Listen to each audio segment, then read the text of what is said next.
Hi guys, welcome back to my channel. Sorry I haven't had a video in like 3 weeks, I think. I don't really have an excuse, it's just didn't happen.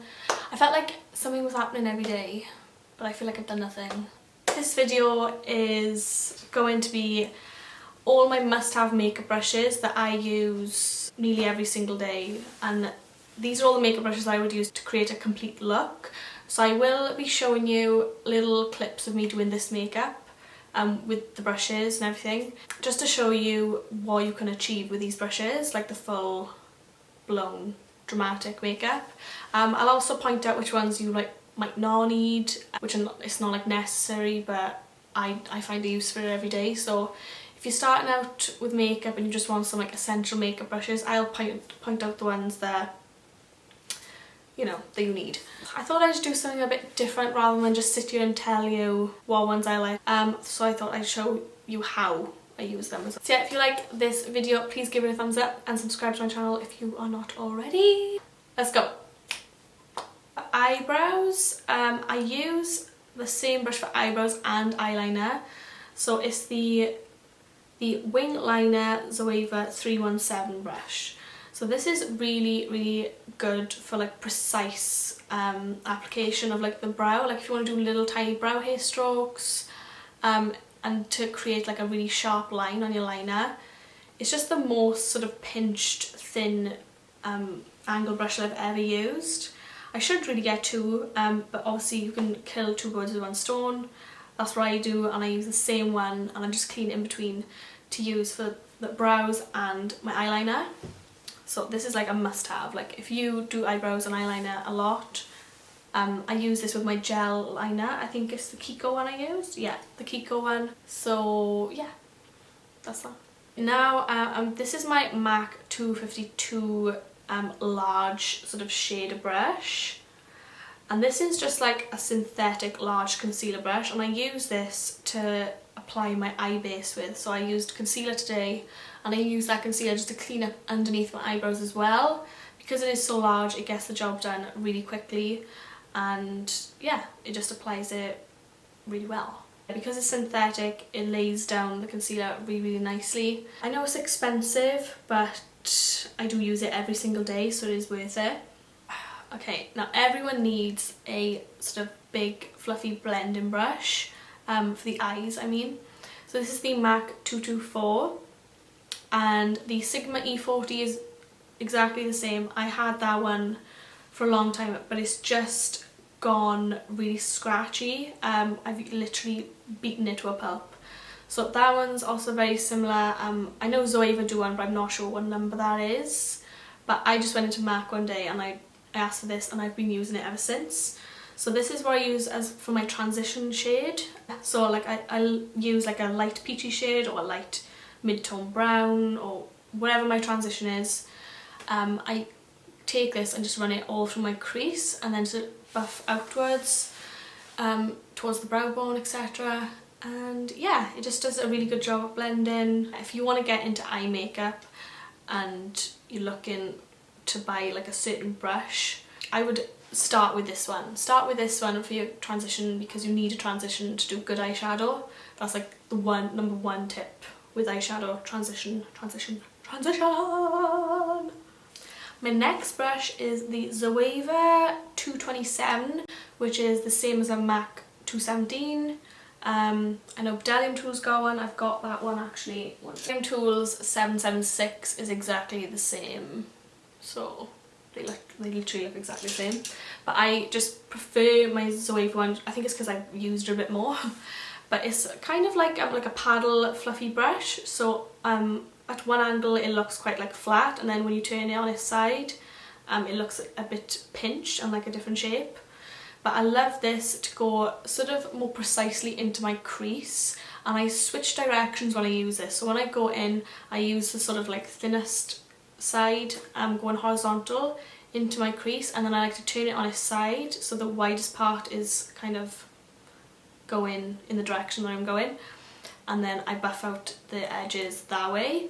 So it's a really good sort of multi-use blending brush. You can get sort of two different looks with it. when you're using this. So yeah, I highly recommend this one. This is like another must-have brush in my opinion, along with the MAC 224. This is something that you need to create like a good blended look. And then something to use that's a bit more precise, like if you want to go in with a bit of a darker shade in the socket, it is the Zoeva 231 Luxe Petite Crease. So it's kind of like pointed, it's just very like kind of targeted in that area that you want to get. So you use this kind of, think of like the MAC 224 is like the biggest brush, like it's like a bigger circle, and then with each brush you're going down and you're like going down circles, so the size of the circle is getting smaller, do you know what I mean? So that's what I mean when I'm like using these brushes in that order. So the MAC 224 transition, that's to like deepen it up a bit in the crease. This is to make it really sort of intense in the socket. But yeah, it blends out product really, really nicely, and you can use this like underneath the eye as well. Concealer brush. So I think everyone needs sort of like a small sort of detailer concealer brush. This one is from Morphe, I remember, but the number is completely rubbed off it, so I haven't got a clue. I literally don't know.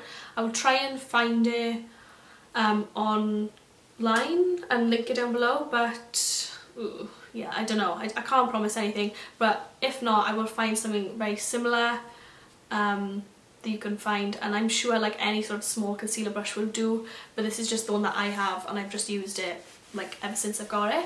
So I used this today just to clean up my eyelid. So I used it kind of to do like a little cut crease, half cut crease, and then I also used it to apply the eyeshadow. So using a synthetic sort of concealer brush like this is going to be the best for sort of lid shades, because it's synthetic. It'll just lay it down a lot better than like sort of a goat hair or like real hairbrush would.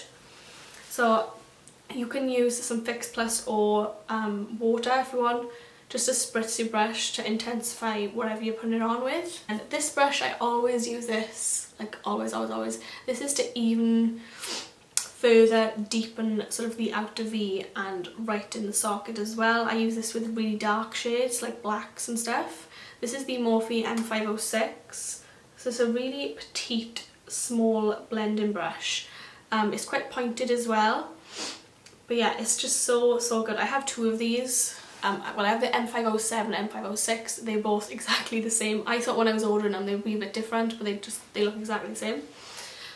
But yeah, I use this in little targeted areas right along sort of the outer V and kind of blend inwards. For really sort of small detail work, this is what you'd need. If you're not interested in kind of creating looks like this, then you can skip on this one. It's really not necessary. But if you want to get into makeup and you want to do sort of more dramatic makeup looks, this is like must have. You need this in your life. Something that I think everyone should have is a pencil brush. You can use this on your lower lash line, but I like to use this mainly to highlight my brow bone and inner corner.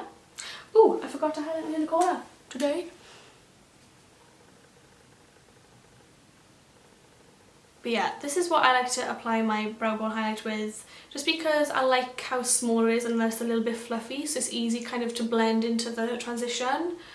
But yeah, this is the Sigma one. I will find out what it is down below. Hang on, I can find it. Yeah, it's the Sigma E30 pencil brush. So this for me, I've literally used this for like 2.5, 3 years now, and it's still going strong. So Sigma are a bit more expensive, but I really do recommend them. They are great brushes. This brush, like I use this all the time. If I lost this brush, I don't know what I'd do with it, but it's to buff out my lower lash line, and I just find that it smokes out the lower lash line the best, in my opinion, and it is the Real Techniques shading brush, it's called. But it's just the perfect density and fluffiness at the same time to blend out and smoke out and make it look really sort of airbrushed, if you get me. It doesn't make it look really sort of harsh. So yeah, I literally use this all the time to blow out my lower lash line. That's all I use it for, but it's essential in my kit. So Mine is a little bit bent, as you can see. I stood on it. I thought I was going to break it, but yeah, I've literally had this for years now. I probably should get a new one, but it's still going strong, so. Okay. And then another brush I think is essential as well if you want to get right up close to your lash line and put like a really dark shade there and kind of wiggle it about, is the flat definer brush. You can get this like with any makeup brush line. This is the Bdellium Tools 714. So it's just a really thin flat definer brush. Yeah, and it's just great just to get right up close to your lash line. You can use this as well to carve out your brows if you want to, so you don't have to buy the MAC one. But yeah, I really just love this for going along like the upper lash line as well, if you want to create like a really dark sort of lash line with some black eyeshadow or something. But yeah, this is top notch. Something that I think everyone needs in their makeup tool bag is a beauty blender. This is the original beauty blender. It's very squidgy. This is damp, so I'm running under the water, squeeze all the excess water out, and then it is ready to use for makeup. I wouldn't use this dry just because it could suck up your product and it just won't work as well. Real Techniques do one, that's a really good one as well if you're on a budget. It's like £6.99. This is like £16 I think, but they do last a lot longer than the Real Techniques ones. I find the Real Techniques ones do rip quite easily. They last about, I would say, 3 months, and then I would say get a new one. But this one's starting to kind of tear a little bit, but not too bad. I've had this like, I don't know, maybe like 6 months, something like that.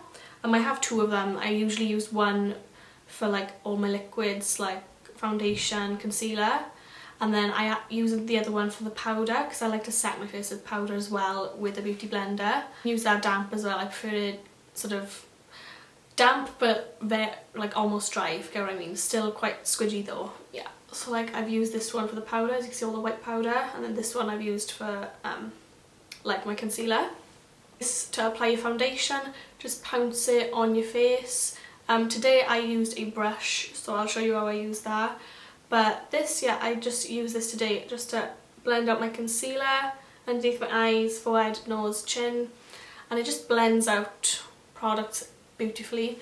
It looks like flawless on the skin. So if you want like a flawless finish on the skin, and if you're getting like brush strokes and you're finding it hard to get rid of them, one of these is just like must have. For foundation, I either switch between my Makeup Geek foundation stippling brush, which is just a flat top, or today I've used the Sigma F80, which is just a bit thicker. So as you can see, that's them side by side. So they are the same length, so they have like a good flexibility to them, but they're not too dense. I don't like it when brushes are too dense. I tried the Morphe M439 and it broke, like, but I didn't like it anyway. It was just too dense. I felt like it didn't blend up product the way I wanted it to. So yeah, something like this, a flat kabuki brush. So this is the Sigma F80. This is the Makeup Geek foundation stippling brush. Either or, they both like the same. It's just this one's a bit smaller, this one's a bit more dense. This one is newer to my collection, but I have been loving it. It just keeps the coverage of your foundation, and I like to use it in downward sort of tapping strokes, if you get me, sort of like hitting my face with it, if you get me. But yeah, it's really good, does the job quick. Don't find that it leaves brush strokes at all. So yeah, I highly recommend getting this, and it's super soft. And Sigma brushes, I know they're expensive, but they're just a really good investment. I had a Sigma brush set, like the essential one, when I first started doing makeup, so I was like 2.5, 3 years ago, off Luke, and I still use like a lot of those brushes to this day. I think 2 of them broke the other day, but they've lasted this long, so they are a good investment. They do last a long time, and I use them constantly because I'm doing makeup on people all the time. So if like you don't do makeup on people, they'll last you even longer. So yeah. Then I like to do cream contour sometimes. I did it today, and the brush that I like to use is the Real Techniques sculpting brush. So it's a nice dense brush, and it's angled, and it just fits in the contours of your face really nicely. blends it out really nice, and it doesn't like move any of the foundation or anything. It doesn't like pick up or do anything funny. Do you know what I mean? It just blends it out nicely. But yeah, it's very soft, and Real Techniques isn't too expensive.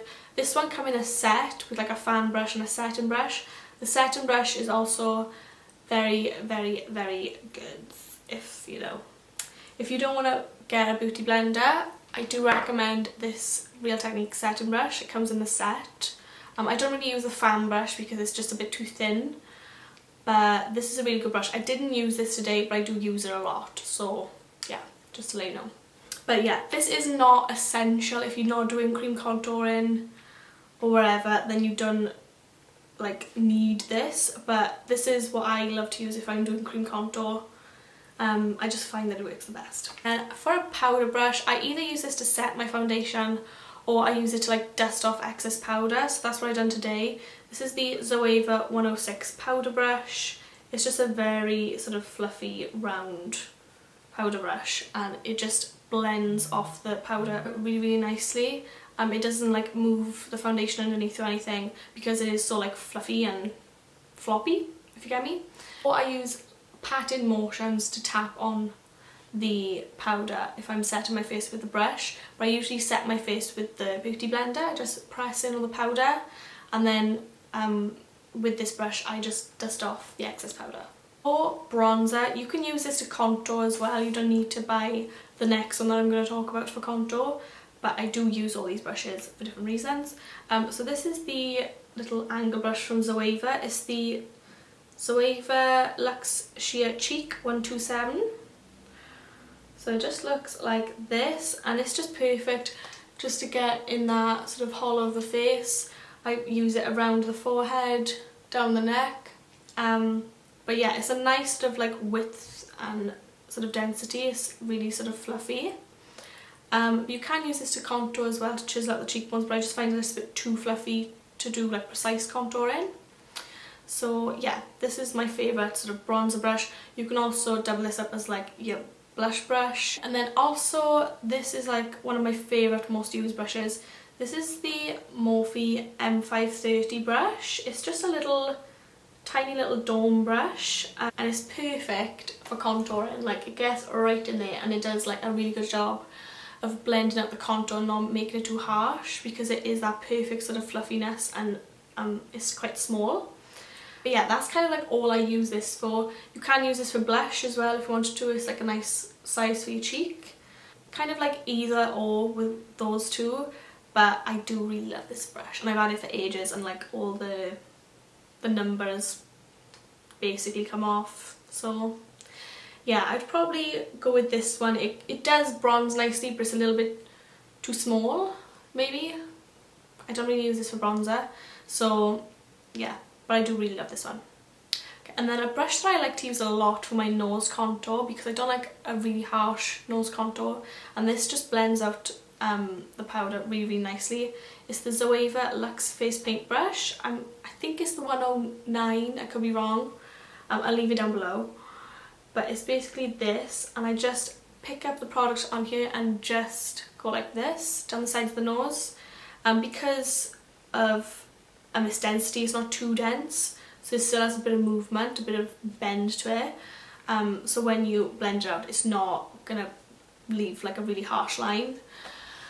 But yeah, I use this a lot. Sometimes I do like to chisel out my cheekbones even more with this as well, but I don't like to go straight in with my contour with this, because it can leave a bit of a harsh line. I literally like use the tiniest amount of powder and then just go in the hollows of the cheeks. For highlight, I like to use my Morphe, oh god, N501. So here it is, and this is just the perfect sort of mini fluffy tapered brush, and I think it's like goat hair. So it's not synthetic, so it picks up product nicely, and I just like the way that it lays down highlight. I've tried sort of synthetic brushes before, but they're not like my favourite to highlight with. I really do like sort of more real hair brushes. I just use this to highlight the tops of my cheekbones, nose, above the brow, And yeah, I've literally had this for ages now, maybe about 2 years, and it's still going strong. So yeah guys, that was all of my must-have makeup brushes that you need to complete a finished look. I hope this was helpful and you could see how I use them, and I hope I explained it okay. I'm really bad at explaining things, so I do apologise, but I hope because I showed you it made you see what I was talking about. But yeah, so I will be filming tomorrow. I'm gonna try and get 3 videos out this week, if not definitely 2, so make sure you are subscribed to be notified for that, and I think that's it. So yeah, I will see you in my next one guys. Bye! Mwah, mwah, mwah.